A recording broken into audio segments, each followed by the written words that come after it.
So now we're going to solve quadratics by using the quadratic formula.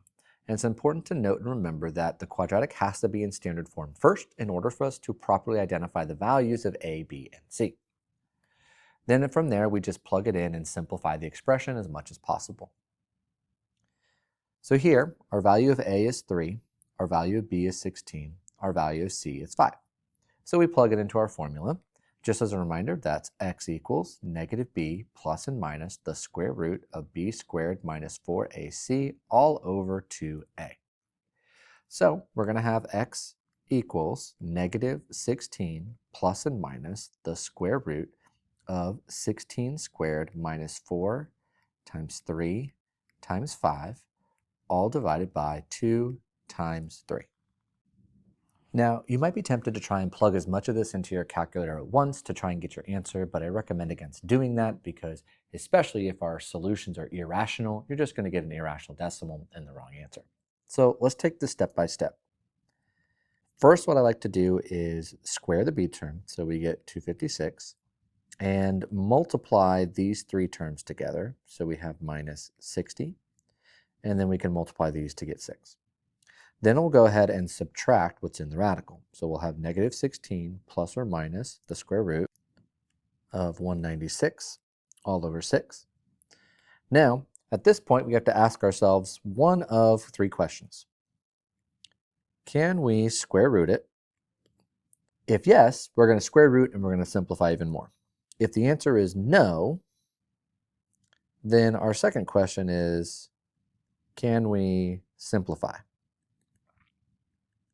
If the answer is yes, we'll simplify the radical and then simplify the fraction. Always simplify the radical first and then the fraction if you can simplify the radical. If you cannot simplify the radical, you cannot simplify the fraction. And then 3 is, so can we square root? Can we simplify? If the answer to both of those questions is no, then we just go, are we done? And that's probably a yes. If we can't simplify the radical, there's not really much else that we can do at that point. So we'll leave it. So can we square root 196? Yes, we can. The square root of 196 is 14. So we'll go ahead and do that. So we have negative 16 plus and minus 14 over 6. Now you have to remember, we have two problems to solve here. We have negative 16 plus 14 over 6, and we have negative 16 minus 14 over 6. So we need to make sure we evaluate both of these answers. Negative 16 plus 14, we have negative 2/6, which equals negative 1/3. And then we have negative 30 over 6, which equals negative 5. So our two solutions are negative 1/3 and negative 5. Here we should note we're not in standard form, so we need to set it equal to 0 so that we are in standard form. And then we can identify our values of a, b, and c.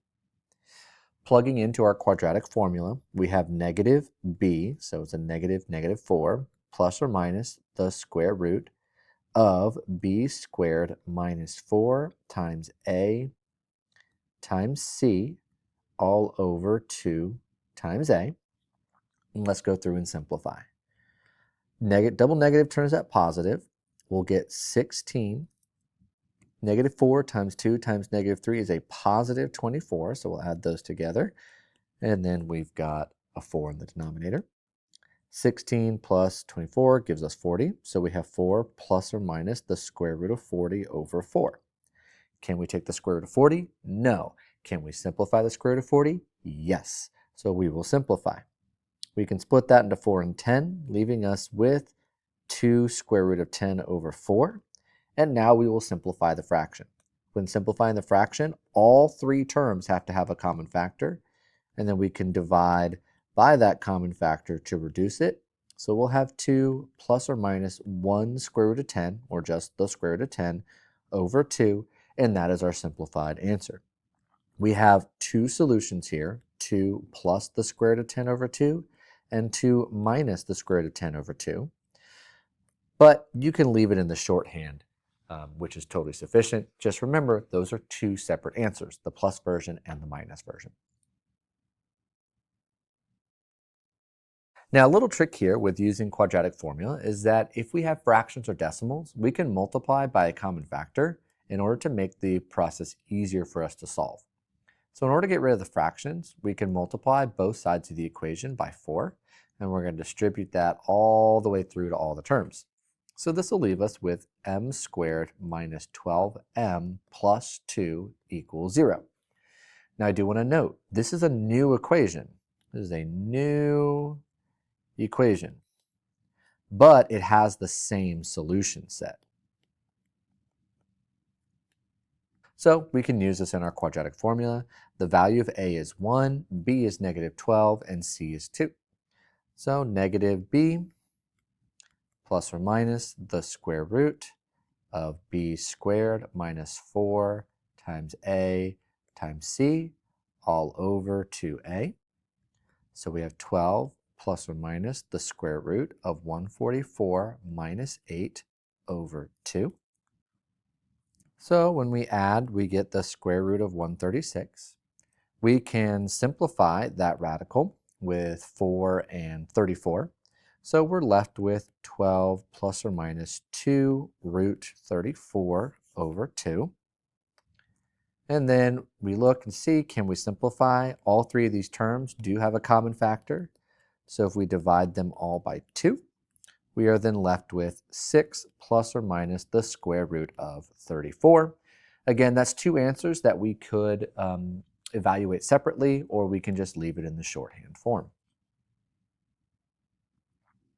Last but not least, let's get this in the standard form. I like the leading coefficient to be positive, but you can move it either way around.